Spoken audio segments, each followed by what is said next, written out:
नमस्कार दोस्तों, नमः शिवाय। जीवन ज्योति चैनल में आप सभी का हार्दिक स्वागत करती हूं। दोस्तों, आज की वीडियो में मैं बात करूंगी हलषष्ठी व्रत के विषय में, जिसे कि ललही छठ, कमर छठ या फिर तीन छठी के नाम से भी जाना जाता है। दोस्तों, यह व्रत सभी माताएं बहनें अपने संतान की दीर्घायु के लिए, उनके कल्याण के लिए धारण करती हैं। यह व्रत भादो मास की कृष्ण पक्ष की षष्ठी तिथि को धारण किया जाता है। आइए बात कर लेते हैं कि यह व्रत कब है, तिथि कब से कब तक है और इस व्रत की पूजा विधि क्या है, किस प्रकार से माताएं बहनें इस व्रत में पूजा अर्चना करती हैं।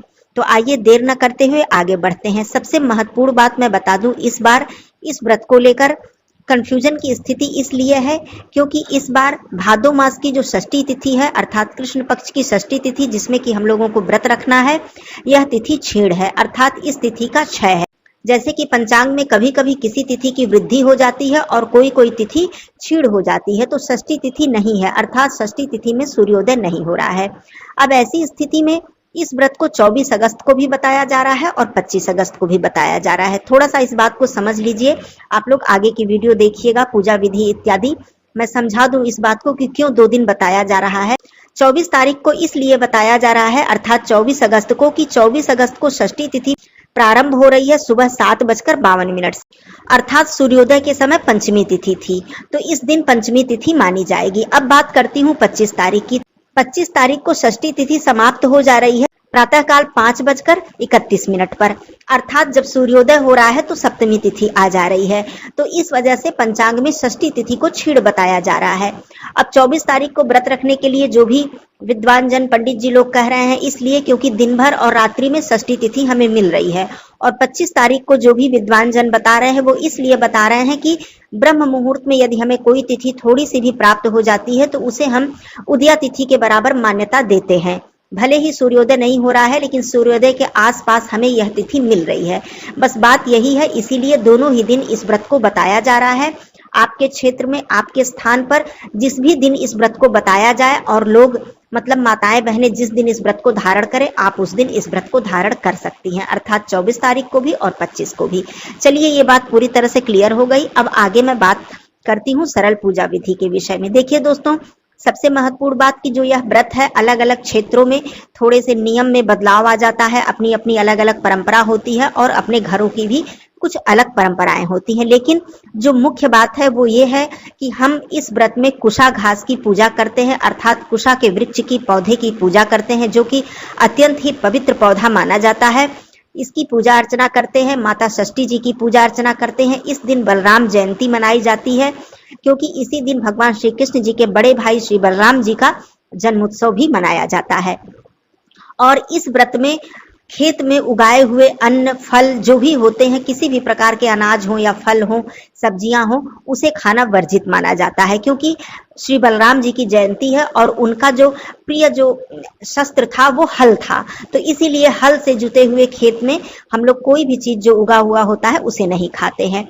दूसरा नियम ये होता है कि गाय के दूध से बनी हुई कोई भी चीज, जैसे कि दही, घी, हम लोग इसका इस्तेमाल भी नहीं करते हैं और गाय के दूध का भी इस्तेमाल नहीं किया जाता है। केवल भैंस के दूध का और भैंस के दूध से बनी हुई दही और घी का इस्तेमाल किया जाता है, प्रयोग किया जाता है। वैसे इस व्रत में दूध का प्रयोग नहीं किया जाता है, केवल दही और घी का ही प्रयोग किया जाता है, जो कि भैंस के दूध से बनता है। चलिए, ये हो गया। अब इस व्रत में सुबह सवेरे आप लोग जो भी माताएं बहनें हैं वो लोग स्नान कर लेंगी। पहली बार जो बहनें व्रत उठाएंगी उन्हें नया वस्त्र धारण करना चाहिए।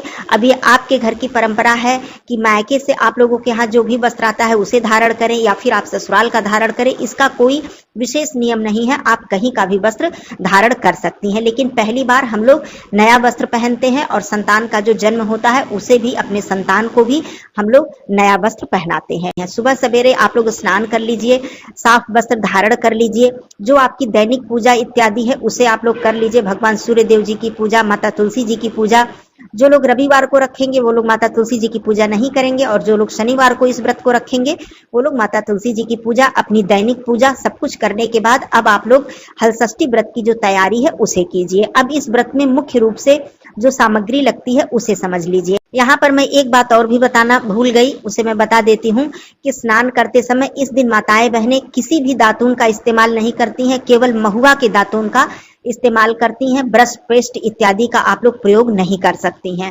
केवल महुआ का दातून ही आप लोगों को प्रयोग में लाना है। तो महुआ का दातून करके आप लोग स्नान कर लीजिएगा। और बाल धुलने का नियम होता है, बाल धुला जाता है, लेकिन जो लोग शनिवार को व्रत रखेंगी वो लोग बाल नहीं धुलेंगी। केवल दही के पानी से, अर्थात थोड़ा सा दही पानी में मिलाकर उसे आप लोग बालों में लगा लीजिएगा, क्योंकि इस व्रत में दही से बाल धुलने का नियम होता है। अब पूरी दही से तो बाल नहीं धुला जा सकता, लेकिन दही पानी में मिलाकर उससे हम लोग बालों को धुलते हैं, ऐसा नियम है। तो आप लोग थोड़ा सा दही जरूर अपने बालों में लगा लीजिएगा। ये नियम हो गया वस्त्र इत्यादि पहन के। अब थाली सजाने की बात आती है, तो थाली में सबसे पहले तिन्नी का चावल, जिसे कि लाल चावल कहते हैं, सामा का चावल कहते हैं, जैसे जिसके यहाँ नाम इसका हो, हम लोग तिन्नी का चावल कहते हैं। इसी चावल का प्रयोग होता है।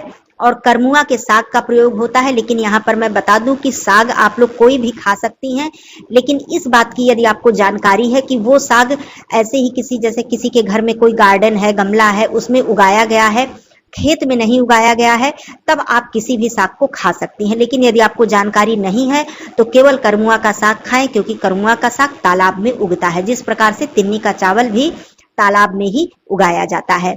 तो इस बात की आप लोग जानकारी जरूर रखिएगा। मार्केट से खरीदकर साग इत्यादि मत खाइएगा, कोई अन्य साग, केवल करमुआ का साग ही आप लोग खाइएगा। इस व्रत में नमक का सेवन करते हैं। वैसे पहले के समय में जो रोड़ी वाला नमक आता था, खड़ा नमक जिसको साबुत नमक बोलते हैं, उसी नमक का सेवन हम लोग करते थे, लेकिन अब वो नमक जल्दी नहीं मिलता है, तो इसलिए पैकेट वाले नमक का सेवन हम लोग कर लेते हैं। तो पहले के समय में केवल रोड़ी वाले नमक का ही सेवन किया जाता था। चलिए, ये बात हो गई। अब दही का सबसे ज्यादा जरूरत होता है, तो दही एक दिन पहले आप लोग जमाने के लिए साफ सुथरा दही रख लीजिएगा। भैंस के दूध का दही बना लीजिएगा, उसको रख लीजिएगा। थाली में तिन्नी का चावल धो के प्रसाद के रूप में, महुआ को अच्छी तरह से धुल के, देख के उसमें कीड़े इत्यादि ना हो, उसको रख लीजिएगा। दही रखिएगा, सिंदूर रखिएगा, और महुआ के 6 पत्ते साफ सुथरे होने चाहिए, कटे फटे नहीं होने चाहिए। उसे धुलकर आप लोग थाली में रख लीजिएगा। पुष्प, धूप, दीप रख लीजिएगा। अब माता षष्ठी माता को वस्त्र इत्यादि हम लोग अर्पित करते हैं, तो ये आपकी इच्छा के ऊपर है, आप एक वस्त्र अर्पित करें या पूरा साड़ी का सेट अर्पित करें। जो लोग पहली बार व्रत रखेंगे उन्हें कोइछा भी भरना चाहिए। संतान का जन्म हुआ है तो कोइछा भरना चाहिए, या फिर विवाह हुआ है, मुंडन हुआ है, जनेऊ हुआ है, या फिर आपने कोई मन्नत रखा है, तो आपको षष्ठी माता का कोर भरना चाहिए, जिसे कि कोइछा भरना या कोर भरना कहते हैं।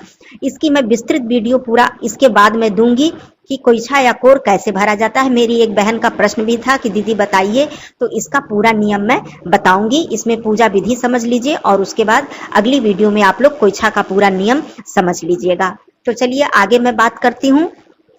अब जो कुसा के पौधे की पूजा होती है, इसे आप चाहें तो तालाब के किनारे यदि उगा होता है तो आप लोग वहां जाकर कर सकती हैं। आपके घर के गार्डन में गमले में है तो वहां भी कर सकती हैं, या फिर आप अपने घर में मंगाकर, जैसे गमले में लगाकर उसकी पूजा भी कर सकती हैं, जैसी आपके यहाँ परंपरा हो। लेकिन कुसा के पौधे की पूजा करनी होती है। तो सर्वप्रथम क्या करना है, सर्वप्रथम आपको कुसा का जो पौधा है उसको स्नान कराना होता है। आप एक साफ पात्र में, लोटे में जल लीजिए, सबसे पहले स्नान कराइए, षष्ठी माता को प्रणाम कीजिए, सिंदूर से तिलक लगाइए। बहुत से लोगों के यहाँ हल्दी से तिलक किया जाता है, लेकिन हमारे यहाँ नहीं किया जाता, क्योंकि हल्दी जो है वो खेत में उगाई जाती है, उसकी कोई गारंटी नहीं होती है कि किस स्थान पर वो उगाई गई है। तो इसलिए हल्दी हम लोग प्रयोग में नहीं लाते हैं, क्योंकि वही हाथ प्रसाद इत्यादि में लगेगा और उस प्रसाद को हमें भी ग्रहण करना होता है। तो हम लोग हल्दी का प्रयोग नहीं करते हैं। हल्दी के जगह हम लोग पीले चंदन का प्रयोग कर लेते हैं। इस तरह से आप लोग माता षष्ठी माता को, अर्थात जो कुसा का पौधा है, उन्हें सिंदूर अर्पित कीजिए। अब सिंदूर अर्पित करने के बाद महुआ के 6 पत्ते, एक माता बहन के लिए, मतलब एक स्त्री के लिए, एक महिला के लिए 6 पत्ते होने चाहिए। तो 6 पत्ते रखिए। उस 6 पत्तों पर आपको प्रसाद रखना होता है। प्रसाद कौन सा होता है, तिन्नी का चावल, दही और महुआ, ये तीनों को मिलाकर प्रसाद 6 पत्ते पे थोड़े थोड़े आपको रख देना होता है। अब उस पत्ते को आप सिंदूर से टीका कर दीजिए, पुष्प चढ़ा दीजिए, धूप आप प्रज्वलित कर दीजिए, दीपक जलाकर रख दीजिए, और कुसा के पौधे पर इस तरह से आप पुष्प, धूप, दीप इत्यादि प्रज्वलित करके माता षष्ठी जी से आप प्रार्थना करिए कि हे माता, हमारे संतान, हमारे परिवार का आप कल्याण कीजिए, आशीर्वाद दीजिए।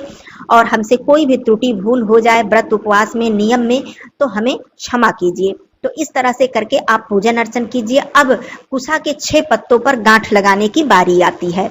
अब जब आपने पुष्प इत्यादि अर्पित किया तो उसी समय वस्त्र इत्यादि जो भी आपको अर्पित करना है आप अर्पित कर दीजिए। कुशा के पौधे पर भी थोड़ा सा तिन्नी का चावल, दही और महुआ मिलाकर आप प्रसाद के रूप में चढ़ा दीजिए। यही मुख्य प्रसाद होता है हल षष्ठी व्रत का। अब गांठ लगाने की बात आती है तो गांठ बहुत ही आसानी से पत्ता टूटने ना पाए, पतले पतले पत्ते होते हैं और उससे हाथ कटने का भी डर होता है, तो बहुत संभाल के आप लोग 6 पत्तों में धीरे धीरे से आप लोग गांठ लगा दीजिएगा। गांठ को बहुत तेज कसकर मत बांधिएगा जिससे कि वो पत्ता टूटने ना पाए।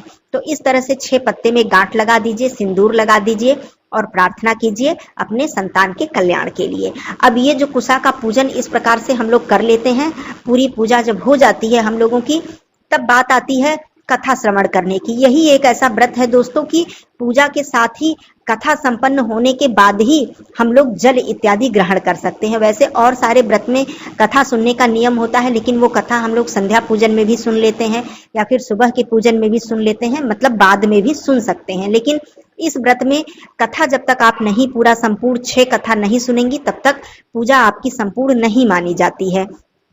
तो कथा सुनने का भी एक नियम होता है, विधि होती है। अब आपके पास जैसा स्थान हो तो कथा सुनने के लिए सगरी का निर्माण करना होता है। तो सगरी का जो निर्माण है वो किस प्रकार किया जाता है, मिट्टी का एक घेरा बनाया जाता है मिट्टी से, या फिर आपके पास मिट्टी की जमीन हो तो उसमें थोड़ा सा गड्ढा खोदकर आप वहां भी सगरी बना सकती हैं। लेकिन जहां पे फर्श इत्यादि है तो वहां मिट्टी या गोबर से घेरा बनाकर, जिस प्रकार से आप स्क्रीन पर देख पा रहे होंगे, तो उस प्रकार से घेरा बनाकर उसमें जल भरा जाता है। उस जल में थोड़ा सा पुष्प, तिन्नी का चावल मतलब अक्षत के स्वरूप में, महुआ, दही सब डालकर धूप दीप दिखाकर उस सगरी का निर्माण किया जाता है। अब महिलाएं चारों तरफ से बैठकर, या फिर आप अकेली हैं या और भी माताएं बहनें हैं, बैठकर कथा का श्रवण करती हैं। 6 कथा सुनने का विधान होता है और 6 सोहर गीत भी सुनने का विधान होता है। तो कथा सुनने के लिए हाथ में आपको वही तिन्नी का चावल, महुआ और दही लेना चाहिए। एक कथा समाप्त होने के बाद उसी सगरी में हाथ की जो सामग्री है उसे डाल देना चाहिए और थोड़ा सा जल। सभी महिलाएं अलग अलग पात्र में अपने लिए 1 लोटा जल वहां पर रखती हैं, चाहे आप अकेली हो या फिर और भी महिलाएं हो। वैसे कथा सुनने का जो विधान होता है वो कई महिलाएं होती हैं तो अच्छा लगता है, और जहां पर आप अकेली हैं वहां आप मोबाइल इत्यादि के द्वारा सुन सकती हैं कथाएं। तो और जहां पर महिलाओं को नहीं आता है तो मोबाइल एक जगह आप लोग लगाकर रख दीजिए और वहां पर बैठकर कई सारी माताएं बहनें कथा को सुन लेती हैं। आपका जो संतान है, मतलब संतान का यदि जन्म हुआ है, या बड़े हैं या छोटे हैं, पुत्र है या पुत्री हैं, उन्हें भी आप षष्ठी माता से प्रणाम करवाइए, अर्थात कुशा के वृक्ष के पास उन्हें जरूर ले जाइए। यदि आपके पास घर पर हैं, वो कहीं बाहर हैं तो कोई बात नहीं, उन्हें चंदन लगाइए। जो आपने माता षष्ठी जी को, अर्थात जो कुशा वृक्ष पे आपने चंदन अर्पित किया है, सिंदूर अर्पित किया है, वो अपने बच्चे के मस्तक पर लगाइए, प्रणाम करवाइए, आशीर्वाद दिलवाइए। ये भी कार्य आप लोग जरूर करवा लीजिएगा। अब कथा इस प्रकार से सुनी जाती है, हाथ में फिर से आप सामग्री लीजिए, दूसरी कथा सुनिए, फिर आप उस जल में मतलब सगरी में वो सामग्री अर्पित कर दीजिए। तो इस तरह से 6 कथा और 6 सोहर करने के बाद हमारी जो पूजा है वो पूर्ण होती है। अब हमें फलाहार क्या करना होता है, फलाहार में हम वही तिन्नी का चावल, महुआ और दही का प्रसाद खाकर हम लोग जल ग्रहण करते हैं। और जो पत्ते पे आपने प्रसाद चढ़ाया है उस प्रसाद को खाने का बहुत ही शुभ मतलब परिणाम होता है, बहुत ही शुभ फल की प्राप्ति होती है। अगर किसी भी माता बहन को कोई मन्नत लेनी है तो उसी महुआ के पत्ते का प्रसाद मतलब उस वृक्ष के पास का जो प्रसाद होता है उसी को खाकर हमें मन्नत भी ले लेनी चाहिए।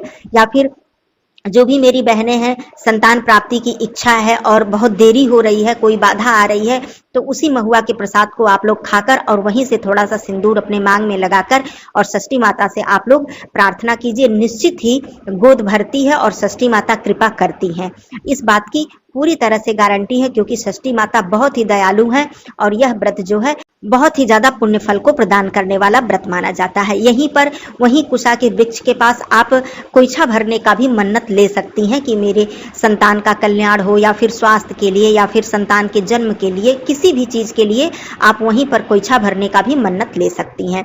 तो इस प्रकार से उस महुआ के पत्ते का प्रसाद खाने का भी बहुत ही ज्यादा शुभ फल हमें प्राप्त होता है। और जो थाली में आपने प्रसाद बचाया है उसे भी आप लोग खा सकती हैं। इस प्रसाद को अपने पूरे परिवार को जरूर देना चाहिए, अपने बच्चे को, पति को, या फिर और भी सदस्य हैं उन्हें भी इस प्रसाद को देना चाहिए।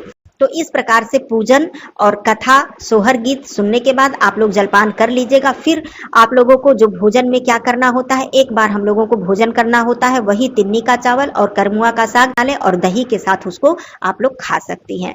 यदि कोई भी ऐसी माता बहन है जिनको शारीरिक दिक्कत है, नहीं रख पा रही है, मतलब एक बार खाकर नहीं रख पा रही है, तो आप फिर संध्या के समय भी सूर्यास्त से पहले भी एक बार थोड़ा बहुत भोजन कर सकती हैं, इसमें कोई दोष नहीं है। नहीं तो वैसे एक ही बार करने का नियम है। तो ये संपूर्ण मतलब विधि थी। अब थोड़ा बहुत अंतर हो सकता है अपने अपने स्थान के अनुसार, लेकिन इसी तरह से हलषष्ठी का व्रत किया जाता है।